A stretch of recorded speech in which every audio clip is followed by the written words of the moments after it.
Hello my bookworms, welcome back to my channel. My name is Sydney, and in today's video we are going to go over all of the books that I read in February, better known as my February wrap-up.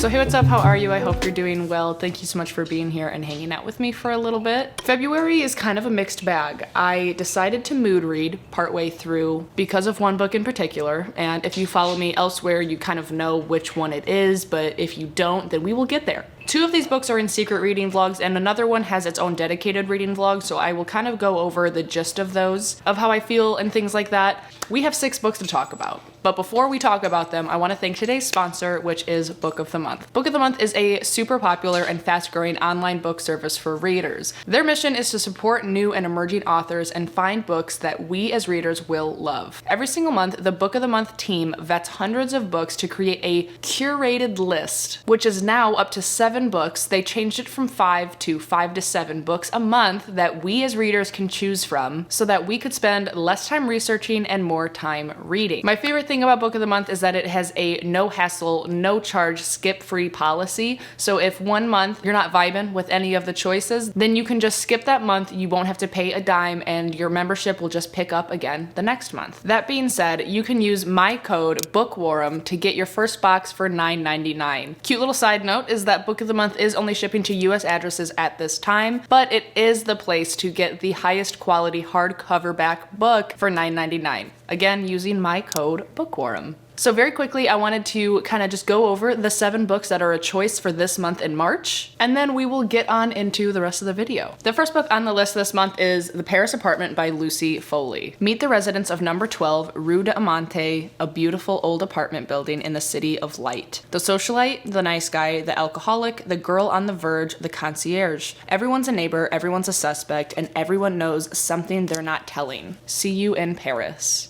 The next one is The Cartographers by Peng Shepherd. This book is a highly imaginative thriller about a young woman who discovers that a strange map in her deceased father's belongings holds an incredible, deadly secret, one that will lead her on an extraordinary adventure and to the truth about her family's dark history. The next book on the list is The Verifiers by Jane Peck. Claudia Lynn is used to disregarding her family's model minority expectations. She has no interest in finding either a conventional career or a nice Chinese boy. She's also used to keeping things from them, such as that she prefers girls and that she has just been recruited by Veracity, an online dative detective agency in New York with its own secrets. Avi, your nails are so loud, you're click-clacking about. The next book on the list is The Book of Cold Cases by Simone St. James. A true crime blogger gets more than she bargained for while interviewing the woman acquitted of 2 cold case slayings. Some crimes come back to haunt you. The next choice is Dating Dr. Dill by Nisha Sharma. In this enemies to lovers romance, Karina's father is selling her late mother's home, and Karina makes a deal with him. He'll gift her the house if she can get engaged in 4 months, but her search for a soulmate becomes impossible when her argument with Dr. Prem Verma, host of the Dr. Dill show, goes viral. Now the only man in her life is the one she doesn't want. Even though his views on arranged matches conflict with hers, Prem finds the more he's with Karina, the more he begins to believe she's the woman he wants to spend the rest of his life with. But for Prem and Karina to find their happily ever after, they must admit that hate has turned into fate. The next one on the list is Tell Me Everything by Erica Krauss. This book is part memoir and part literary true crime. Tell Me Everything is the mesmerizing story of a landmark sexual assault investigation and the female private investigator who helped crack it open. And the last one on the list is The Unmistakable Greta James by Jennifer E. Smith. In this one, we follow Greta, who is an indie musician reeling from tragedy of the sudden death of her mother and a public breakdown on stage. While she reconnects with her father on a week-long cruise, Greta will finally confront the choices she's made, the heartbreak she's suffered, and the family hurt that runs deep. In the end, she'll have to decide what her path forward might look like and how to find her voice again. All of these choices are up for grabs, and you can choose any of these to get your first box for $9.99 using my code BOOKWORM through the link down in the description. So again, thank you Book of the Month for sponsoring this video, and now we can get on into the rest of it. Okay, so the first book that I want to talk about that I read in the month of February is Comfort Me with Apples by Catherine M. Villent, and I had such high expectations.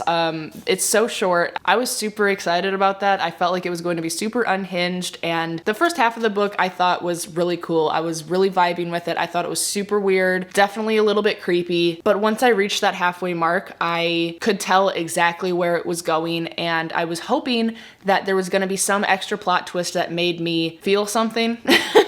But ultimately it ended exactly how I thought it was going to end, and not in a way that made me super excited. So I ended up giving this 3 stars. The next book that I read was Amari and the Night Brothers by B.B. Alston. This one is in a secret reading vlog, so I'm going to kind of brush over it just a little bit. I'm pretty sure I actually uploaded what my rating is to it on Goodreads anyways. Way to be sneaky, Sydney. So if you look at that, I guess it won't be a secret, but I really liked it. Why are there people cheering outside my house right now? Anyways, the next book that I read in February is All of Us Villains by Amanda Foody and Christine Lynn Herman. This one is also in a secret reading vlog that will come out at the very end of the year, but I thought that this book was super interesting. I really loved the dark, gritty atmosphere. I loved how brutal the characters were and how dark the storyline really goes. I loved the competition aspect to it. It's very Hunger Games-esque, but with like dark magic. And I really liked it. I had a good time reading it, and I am excited to see what the next book brings. So that's enough.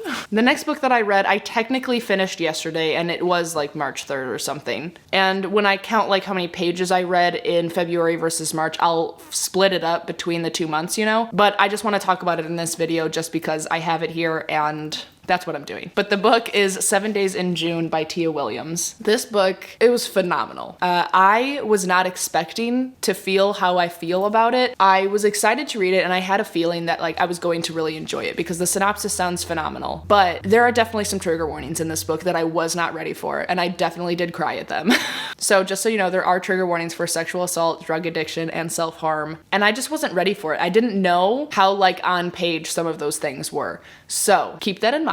But I'm really glad that I read it. I'm so glad that I read it because the story itself is really powerful. It's very steamy, it's fun, but it's also super serious, and it goes through a lot of traumas for both characters. And I definitely would recommend it if those trigger warnings are relatively fine for you. This book was amazing, and I gave it 5 stars. And the next book that I read in the month of February, in 2 days, mind you, I don't know how I did this, and maybe I needed intervention, but it was Crescent City, House of Sky and Breath. Look at all these tabs, they're stunning. This book, I obviously have a dedicated reading vlog for, and I think that once I sat with it longer, my feelings might have changed on it just a little bit. So all of my feelings are still accurate in the reading vlog, but I think that they have just evolved and gotten a little bit deeper by now. So you can definitely watch that reading vlog. It's spoiler and non-spoiler. I mark them very distinctly so you won't get spoiled if you don't want to. But some key takeaways that I can sum up very quickly is that Crescent City 1, House of Earth and Blood, will always be that girl for me. I think that that book is just perfection, and this book had a uphill battle from the start for me. I was like, how could it beat House of Earth and Blood? And that being said, I did give this like a 4.5 out of 5, but I do think that I need to reread it because after the ending, sitting there and looking back at the whole story and seeing how many little breadcrumbs that SJM left us, I feel like I would have a lot more fun reading it a second time and kind of picking up on those little things to lead us to where we ended up at the end. So I definitely do see a reread in my future to see if I feel any stronger or any different on it. But I think also the fundamental thing about this book that made it so different for me was just the storyline. So in House of Earth and Blood, the storyline and the conflict that we're following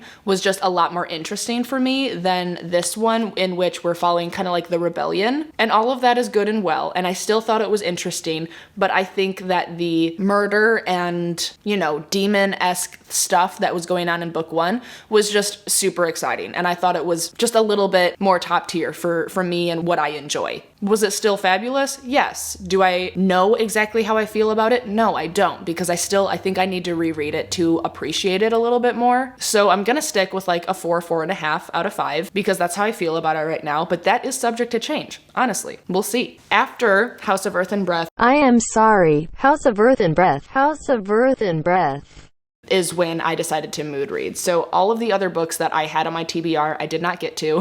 And so I decided to mood read, and I picked up the next book in the ACOTAR series, which was A Court of Wings and Ruin. It had been a really long time since I read A Court of Mist and Fury, so there was quite a steep curve here in the beginning when I was trying to remember who was who, what was happening, where I left off. I was definitely looking things up and trying to remember the character relations and the powers and who had what power. I was going back and forth with with Mel from Mel Reads with voice messages and saying like, what the fuck, when did this happen? Who is this? What's going on? So shout out to Mel for helping me through some of my issues.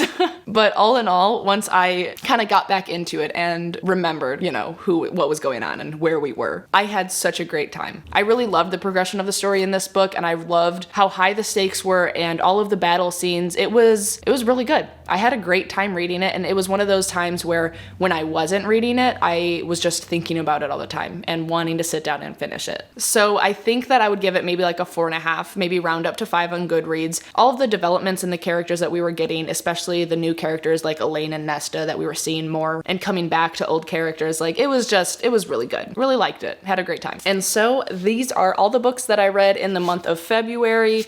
Chunky stack for sure. I'm kind of proud of myself. I'm proud of myself mostly for letting myself mood read, because I don't normally do that. I get too wrapped up in my scheduled TBR and what's going on with, you know, priorities.